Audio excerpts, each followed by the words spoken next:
right. I'd like to say good morning to everybody. I hope that you've had an educational and inspiring week this far at the conference. I first off would like to thank Nate Kaufman, Lisa Mudge, and the whole Ohio CDC team for providing us with this opportunity to learn and share together at this year's annual conference. Also, special shout out to this panel's team, Amanda, Brian, and Ken, for helping out and making sure things run as smoothly as they can. My name is Keesha Allen. I'm the Executive Director at Home Repair Resource Center, or we like to call it HRRC here in Cleveland Heights. And I'd like to welcome you to the session titled Affordable Housing, Now and in the Future, where we hope to have fun and have a little bit of interactive time and learn about what my agency does, what we've been doing for 50 years. Obviously, I haven't been here for 50 years, but kind of the mission about how we continue to try to push affordable housing efforts through maintaining homes, educating people about the steps of home ownership. And we'll also get a chance to talk a little bit with each other, interact, and hopefully have a good time this Friday morning. We're going to start with an overview, some basic housekeeping things. If you've been in the conference from Tuesday till now, you should understand we want to make this as easy as it can be and make sure everybody's on the same page. We're all learning how to make Zoom our friend in this digital age, as we know, and we're going to try to manage and take care of all of the technical challenges that may come up on our part. But the interweb and these machines, you know, they have a mind of their own. So our apologies if anything goes wrong or comes up. We'll have a good workaround, and we have a good team behind the scenes to make sure we're going to do everything okay. So the way this goes is we're going to start off by breaking out into smaller groups for 5 minutes to do some intros and quick icebreakers. If you haven't been at one of these sessions before, it's kind of like when you sit at a table at a conference before the session starts. You usually look at the people you're sitting with and you say, "Hi, my name is Keisha. I'm from Cleveland and I like the Browns," or something. These questions are kind of like quick spitfires that hopefully you can kind of, meet with folks very quickly and get to know each other as we sit here for the next 60 minutes. After that, we'll regroup. I'll begin my presentation. I have a short PowerPoint to share with everyone. Like I said, to give you some insight about what we do here at HRRC. At that time, you can feel free to ask questions in the chat box, and you can ask them 2 questions. And Brian will make sure to get them to me, and I'll answer them as best as I can. Next, we'll have another breakout session. And we'll do a 3-person consultant exercise for about 25 minutes. I know we have a lot of experts in the room, and I think it'll be very important that we kind of share ideas, talk about challenges, and kind of use this time to be able to network, albeit not together, but virtually. And I think it'll be a good time. And I'll explain a little bit more about how we'll get into that. We'll debrief after that for about 3 minutes. And then I'll send you on your way to hopefully you attending the awards and lunch that'll be going on from 12 to 1. So like I said, some quick tech news before we get started. The session is being recorded, so you'll have access to it later. I already mentioned this, but the Dropbox link should be in the chat, and it'll have my PowerPoint, contact information, other resources like the icebreaker questions. Feel free to keep your camera off during my presentation, but hopefully everyone feels comfortable enough to turn it on when we do the breakout rooms and any type of interaction that we do. Feel free to toggle your settings to speaker view or grid view, so you can see how many people are in there, or just see my face when I'm talking. This on the top right of in the settings box. Closed captioning can be accessed by clicking Otter AI on your top left of your screen. It'll open another window. We obviously have everyone muted to eliminate background noise. And like I said, chat is being monitored by questions, our guy Brian. So feel free to put your questions in the chat box, and to chat privately to a specific person. You can click on that name and the message will go directly to them. And finally, please be sure to visit our exhibitor space, check out some of the conference sponsors. The link is in the chat. And we like to always thank our sponsors for helping us host this event. All right, so thanks for letting me get through those housekeeping things. And now you'll be placed in breakout rooms to answer those icebreaker questions. You may want to copy the link now and then paste them in your breakout room chat, or have them already open so you can get through as many as possible. Challenge yourself, start from the bottom and then go all the way up, or start from the middle and go down. We'll see you back here in about 5 minutes. Thanks. All right. I think we're back. I hope everybody enjoyed your icebreakers. Our group had some laughs. One of our highlights, bacon or avocado, both, unless you're a pescatarian like maybe Linda in our group, and she went with avocado. So I hope that was fun for everybody, and thanks for doing that.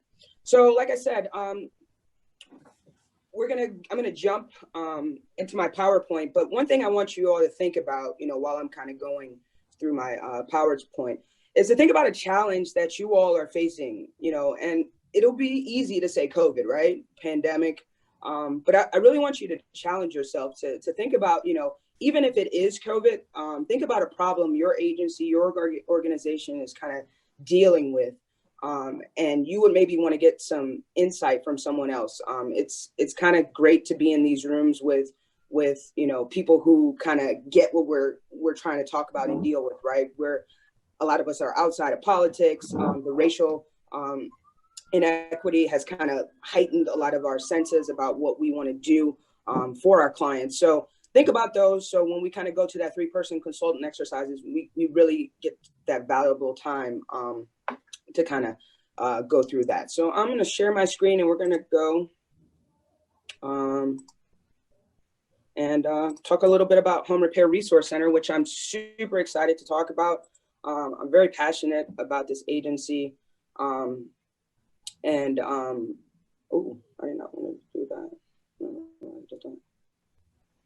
very passionate about the agency and what, we're able to do and able to accomplish. And yeah, let's talk a little bit about that. So Home Repair Resource Center. I don't know why this is here. Home Repair Resource Center empowers homeowners to maintain their homes for sustainable and diverse communities. Our organization was started in 1971 by a group of parishioners who, where we're located, we're kind of one of the inner ring suburbs, kind of touching the edge of the eastern portion of Cleveland. And when kind of the urban sprawl kind of happened and folks were trying to move to the suburban areas, these parishioners wanted to kind of bolster the neighborhood's confidence that they can absorb new neighbors, they can absorb new homeowners, and show these folks how it is to be homeowners and to kind of really share in community. So it was a very unique kind of idea coming out of a church to kind of move into the nonprofit realm, especially in 1971. So it's really kind of taken off from there. Like I say, I always, when I make these presentations, say, we've been around for almost 50 years. People say I look kind of young. So obviously I haven't been around that long, but the things that we've been able to do and really kind of shifting our focus and shifting our vision to really adhere to the needs of the community in our city and in our county as well has been something that we've been really proud of since we've opened.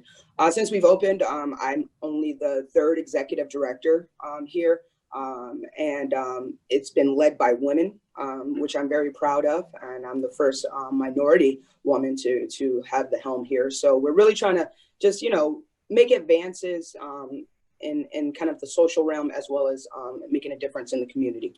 We're a CDBG, Community Development Block Grant recipient from the city of Cleveland Heights, and our financial assistance programs have provided over $15.5 million in repairs to houses in Cleveland Heights. So we're really, really kind of proud of what we've been able to do with that. So primarily what we do is we want to promote recognition of the need to preserve, maintain, and upgrade the city's older housing stock, so it remains an attractive place to live. And it's one thing to own a home, right? But it's another thing to be able to take care of it. A lot of the sessions I heard today, especially with the keynote speaker yesterday, talking about how we're shifting from homeownership being, people's number one asset. And being able to take care of that asset is something we really want to, empower in folks, to let them know that they can, have something that they can see every day that they're paying for and that they're investing in, as well as they can leave to generations to follow. So we're really trying to promote that awareness and that support, so folks are able to really, take care of their home. We also try to address the forces that negatively impact maintenance of the housing stock through education, advocacy, and programming. I'll talk a lot about, the different kinds of programs that we have, but we don't do for here. We do with. Okay, so a lot of the things that we do, whether it be repair education, providing tools, doing home buyer education counseling, financial counseling, we want to, walk side by side with the client versus, leading them. And I won't get religious, but, teaching people how to fish and how long they'll be able to eat. We figure if we teach people how to, drill and nail properly, they'll be able to at least keep a roof over their head for as long as they can. So that's one of the things that kind of pushes us. We also strive to strengthen the financial management skills of homeowners and potential first-time homebuyers. We have a very robust homebuyer education program, being that we're a HUD-approved counseling agency. So we have the full suite of rental assistance counseling, pre-purchase counseling, mortgage delinquency and foreclosure counseling, financial literacy, that whole kind of piece. And what's unique about what we do is that we aid that piece with our financial assistance programs, as well as our repair education. So we want to kind of be around for the full length of that life of the home and the homeowner, right? So we want to help you get into that home. Once you're in there, we want to make sure you maintain it. And so you can maintain it long enough that you can last, either leave it for generations to come, or actually, move on and make something of your investment. We have a unique product that I'm going to talk about called our Challenge Fund, where we guarantee bank loans for homeowners who need assistance in qualifying for financing. Though we serve, 51% of our clientele is low to moderate income, there's also those people in the middle who, have a lot of medical bills, maybe sending their kids through college, and maybe, had a bump in the road with their credit. Home equity is not at the value that they need. So we kind of have this product that is very unique, in which we guarantee loan products so folks can actually get their home repaired, because we don't want to make home repair a kind of a challenge for folks not to be able to thrive in life. And we also provide tools, instructions, and other resources that enable homeowners to repair and maintain their home.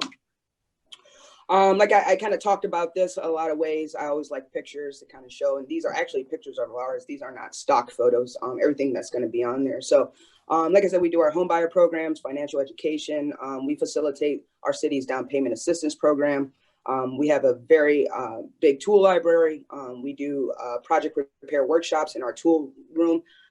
I wish I could take you guys back to our workshop and show you that, but it's a really special place where a lot of inspiration and fun and learning happens. We have repair education classes for women only. We noticed probably back in the 80s when we first started these classes, well, they noticed that women were oftentimes in the back feeling a lot not inspired to ask questions or participate. So we've kind of created its own women's series where we do full series on plumbing, electricity, carpentry. It's a really great program. Our senior repair program, we really strive to help our seniors out, help them work through working with contractors so they're not ripped off, as well as that they understand the repair and they get sustainable repairs, whether they want to, eventually sell their home or age in place. And then our financial assistance programs, like I talked about as well. Our financial assistance programs, they make necessary repairs more affordable, right? Because, especially now in the pandemic age, our home is kind of this nucleus. It always was our nucleus, but it really is now. I see a lot of you all working from home. Surprisingly, I see a lot of you all actually working in your offices. So that's a good sign too. But, when you're sitting at, a spare bedroom and you're looking and say, maybe, is that a little plaster or drywall coming up? You start, thinking about projects. And the financial assistance program, we provide grants to kind of get you to be able to do that. But the education piece is kind of the gem there, being that we can talk about, fixing a roof, but we're going to talk about, okay, what type of shingles are you going to use? What type of warranty you're going to get? Are you going to get 3 contractors to make sure, you're getting fair bids? So we really try to work with the homeowner to make sure, while you're getting these funds, we want to provide that extra layer of support to make sure, wherever these dollars are going, you're going to invest in your home, and you're going to make sure you're going to get a sustainable repair. So we've been able to do a lot of things.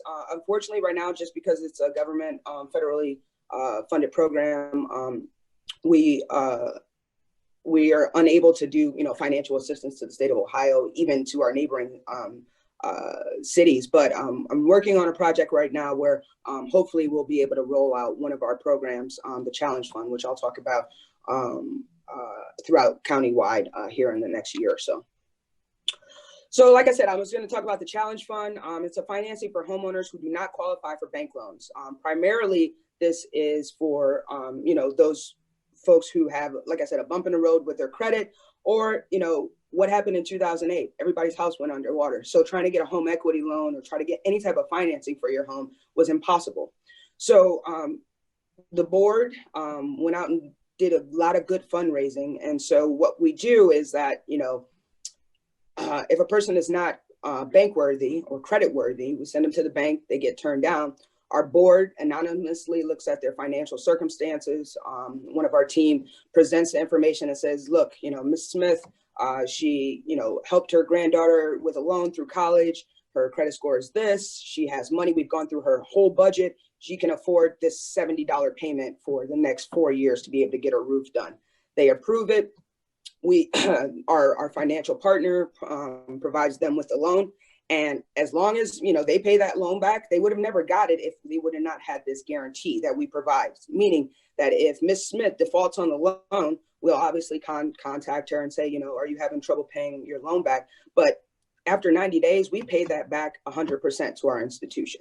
Now, since this program has been in existence since 1986, we have a 94% success rate, meaning that we've done almost over 1,000 loans where 94% of the people pay us back. And the biggest reason why we're so proud to boast these numbers is because we created that relationship. We took a chance on somebody and their home when the bank wouldn't or the market wouldn't. And they, understand they have a sustainable, repair, and they understand that in doing this, we took a chance on them. And so they're grateful, and they understand that we're a resource in the community that has these great products. So we're just really proud to kind of promote that program. And that's one of the programs we feel like Cuyahoga County really needs. It's not income regulated.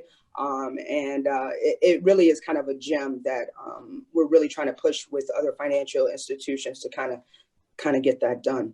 We have a 0% grant, and the rest of these programs are all run under community development block grants. So they're income regulated.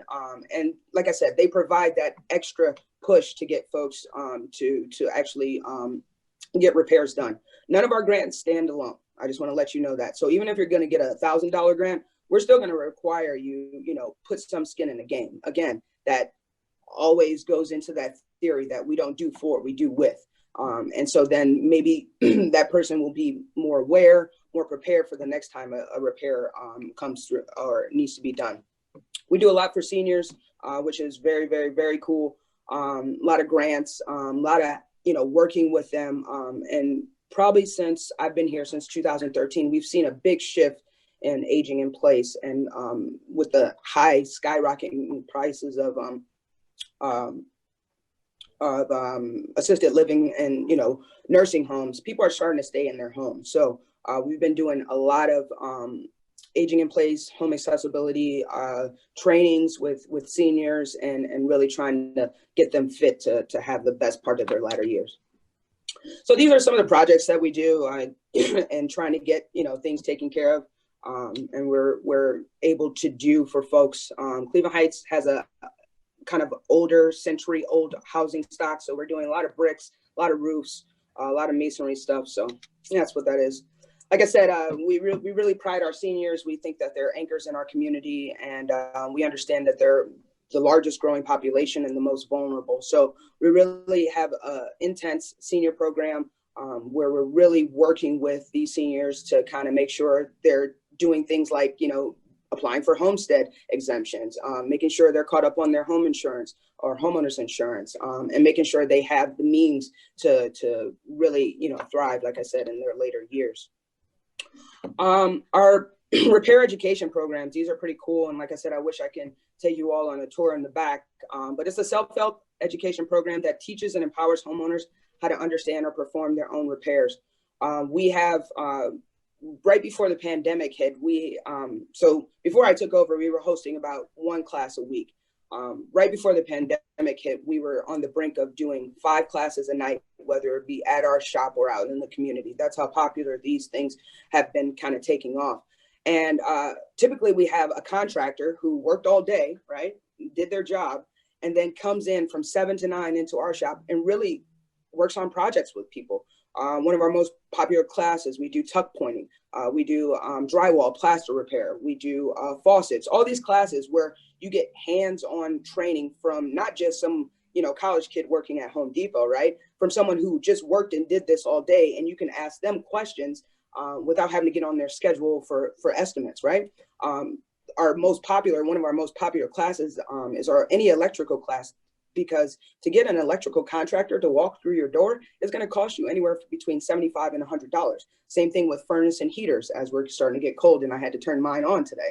So it's really important that, these people or our participants are getting that knowledge. And even if they're not going to do the repair on their own, at least understand that when that contractor comes, kind of the vocabulary, kind of the price about what you should be expected to pay, so you're not being taken advantage of. Unfortunately, the contractor industry is very unsavory, I would like to say. So we really want to try to protect the people we work with.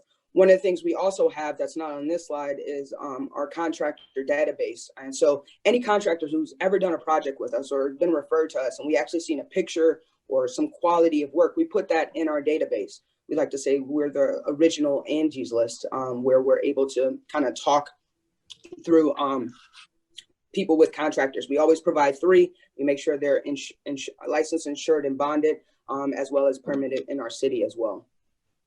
We've seen but increases in our workshops. We really have been, our team has been great in promoting and marketing them throughout the county. So we really are working with the CDCs in our city. We are not a CDC.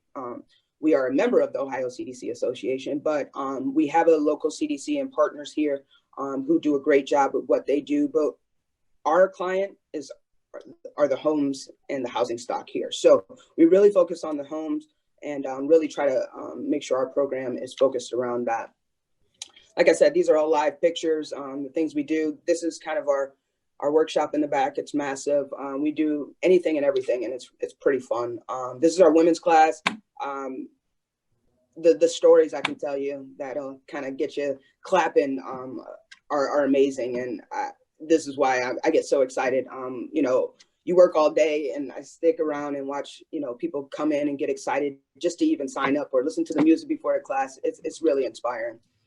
Our tool library, one of our tech guys on the back end, he has one too. We have over 1,100 tools in our tool library, where you can join for $25 for an annual membership, and that can get you all these tools. All right. This is one thing that even during the pandemic, we've been able to keep open, thank goodness. And it's really cool, where you go to Home Depot, loan a tool for hundreds of dollars for 4 hours. You can come here, you get a tool for 7 days.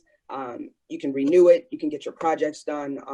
We just had a few people do pavers. They show us their projects. It's really good. The best thing is that, say you're doing like a tile job, right? And you need a tile saw. Unless you're going to be tiling the rest of your house, you're not going to need that $300, piece of equipment. So for $25, you can come here, rent it for 7 days, maybe rent it for 14 days, or loan it out, and then get your project done, give it back, and then you feel good about yourself. So there's kind of the picture. We got a little bit of everything: ladders, sanders, saws, specialty tools, all that good stuff. Our housing counseling program, I'm sure many of you have heard about the importance of homebuyer education. That's where I came from. I started with another agency, being a housing counselor, moved to this agency, really got absorbed with kind of that that helping piece, right? I'm a former athlete, been captains of basketball teams, all that other kind of good stuff, and it's been really awesome to kind of just coach people through the process and kind of see people get to their goals. So our housing counseling program is to get people to that step of being a homeowner, understanding that value. But sometimes we get people in housing counseling and they don't realize that that maybe they want a condo or maybe they want to rent for a while. It's all about meeting people where they are. We're not trying to push the American dream down people's throat. It's different for everybody, and I think now with everything going on in the world, we're starting to understand that, and I think it's important that our team provides that information to our participants, as well as we kind of do it every day in our industry. That's when I was a housing counselor and had rough hair, but yeah, that's what we do then. So COVID is real. We take it very seriously. We shut down per Governor DeRine's order in March. But as soon as he gave us the opportunity to open in May, we did. We feel as though, like I said in the beginning of this conversation, people are at home now. People need help with rental assistance. People need help with their mortgage. And, to not be a place where people know they can get, actual answers versus just, picking up the phone and playing phone tag with someone else is something that I found to be very important. So we're on a staggered schedule. I come in, 5 days a week. My team comes in 3, and they work remotely 2 times, and we are appointment only, but very able to help folks through the pandemic. And I think it's really important to keep that, team camaraderie. So we're all excited about the work we do. So we're able to, be as effective as possible. So I'm going to kind of go through this a little bit when we're talking about home housing affordability. We have a subsidiary called Home in the Heights, in which it used to be where they would get HUD dollar homes. I'm sure a lot of people back understand what HUD dollar homes are, how that all work, where you can, acquire tax foreclosed properties, vacant and abandoned properties for little to no dollars, and kind of rehab them for the purposes of, improving the market and things of that nature in our community. So, especially in COVID and thinking about diversifying revenue sources and kind of seeing how, Cleveland and the inner ring suburbs had really been hit by the foreclosure crisis. There were several vacant and abandoned properties in our area. And I said, I think we can do some with this. We already had the LLC. We already have the expertise. So I worked with our local land bank, as well as our municipality, to start acquiring these homes and kind of getting them back on the market. One of our biggest things is that we really try to make sure they're owner occupied. We don't, renting is great, but when we're trying to talk about lifting values, we want folks to be in these homes who share that pride for obtaining and share that pride of community. And in the past, 18 months, we've been able to acquire and revitalize 12 properties. We're working on another 3 right now. And I'm proud to say this wasn't made by design, but they are all low to moderate income folks who are first-time home buyers, either using some type of down payment assistance. And again, we don't push these products; we just offer, and we're happy to boast about the success of this program. We've been our CDC, Future Heights, who's also a member of the Ohio CDC Association, and another CDC Start Right, have really partnered with the city to kind of really take on this vacant and abandoned property situation in our city. And we're proud to say that this is a success, and we're going to continue to do it. And I just got some basic pictures. Again, if you're living next to the house on the left, you start to worry, right? And that house had been abandoned for 5 years. And then we were able to work with one of our developers to get it in there, all the horror stories of homes everybody can imagine. And, we don't go in, we try to do, a little bit above grade Home Depot style, just so folks get a good feeling, knock down walls, do whatever we need to do. I'm a big fan of HGTV, and particularly House Hunters. So I really get into this stuff. So it's been a fun project. This is one of our favorite projects that we did we were really excited about this. This was a single mom who was able to afford this home using our down payment assistance. It was not that bad, but we wound up adding a bathroom, and we went a little bit higher on the upgrades with, stainless steel, granite, and she was really happy about that. So thanks for listening to me, everyone. Many thanks again to the Ohio CDC Association. We've been in business, like I said, for 49 years. I'm really excited to plan, and even through a pandemic, plan our 50th year anniversary. Please feel free to go to our website, email me with any questions about anything that we do here. And if anything, I'd like to kind of just make sure you all understand that what we do, it is work, but for some of us, it's a passion. And this is something I'm super passionate about. I love the people I work with, whether it be in my office or in a lot of the groups that I work with. And working with the community and working with people is something that, it's really special. And I hope you all enjoy it. I hope you all have been inspired by this week and working with folks. And yeah, we'll continue to do the good work we are aimed to do despite a pandemic and all. So what I'm going to do is I'm going to take down my PowerPoint, and I'm going to, well, look, I'm going to ask, I see a hand raised. Let's do some questions. All right. So let's go to the first question. Linda, so the Challenge Fund, what is the source of funding for the Challenge Fund and what makes it not income regulated? It was all raised funds. We have 4 separate CDs in one of our local institutions, Key Bank, which is, I think is one of the sponsors here. And we just keep them there. So we have to have on reserve, 40% of what is being loaned out. So they got $100,000 in the beginning, and we've been able to loan out on that. We don't go more than, we used to go up as high as 12,000. We've kind of cut it back down to 10. We will go as high as 12 for garages and things of that nature. And do we require matching funds from the homeowner? No, we don't with this product. They are actually getting the full project and the full loan. And the cool thing about it is that if they're LMI, we're able to kind of attach a few grants to it too, so it lowers the price of the loan.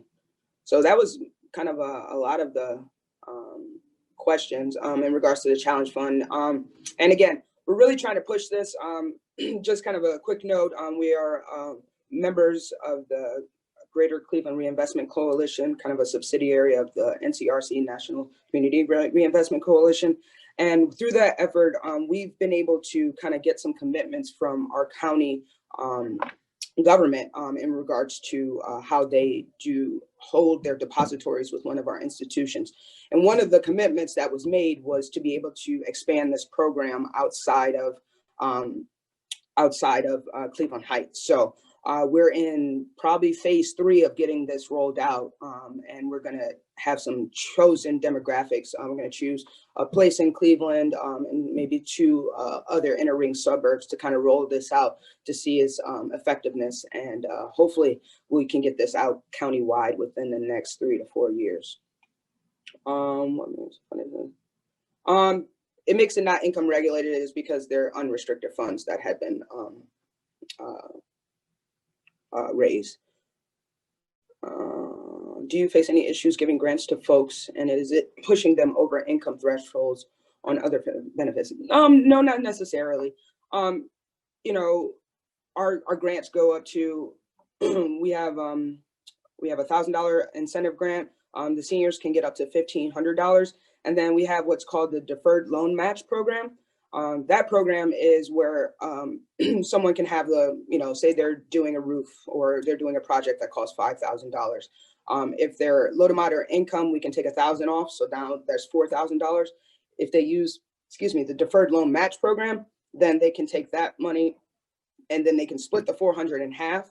The other part will be deferred. The city of Cleveland Heights will have a lien on their home that only has to be repaid once they sell the home or the house transfers to title, and then they pay the other half. So for a $5,000 project, they wind up paying, $2,000, and then not having to pay anything else. So there's not too many issues. A lot of people really just want to try to qualify. We have a lot of sneaky people who, don't provide proper income just to be able to get that $1,000. But we really try to work with folks and being able to provide that, those funds to them. All right. So I think those are the questions that were in the Dropbox. So thank you to everyone. And so we'll kind of move. We got about a little like 20 so minutes. Hopefully, as everybody's been thinking about that challenge I was talking about with your agency, and we're going to do this quick consulting session. Let me see. There should be, if you go to the Dropbox, you should be able to kind of see the format of how this works, but I'll explain it. So it's pretty simple. So I'll have a problem that you'll be placed in groups of 3. I'll have a problem. I'll say, I need to get new asphalt in my parking lot, right? So how you think you're going to help? Granted, I'll have a more in-depth question than that. And then the 2 people else in the group will have, can ask me questions about it. Have you picked 3 people? Do you want to go to cement? Do you want to go to asphalt? I have some questions, and then I'm going to be quiet after I answer their questions. And then the 2 people are going to, and I just seen it be put in the group chat for everybody to understand. Then the 2 people will kind of discuss solutions, right? Present them back to me. I kind of summarize those. We debrief, and then we move on to the next person. So again, this should be fun. It should be interactive. There's no test. There's no quiz. Hopefully everybody stays on. It's the last kind of thing for the conference. So hopefully everybody, gets a chance to do that. We'll do kind of a round robin. So really, I hope everybody was thinking of those questions and those ideas.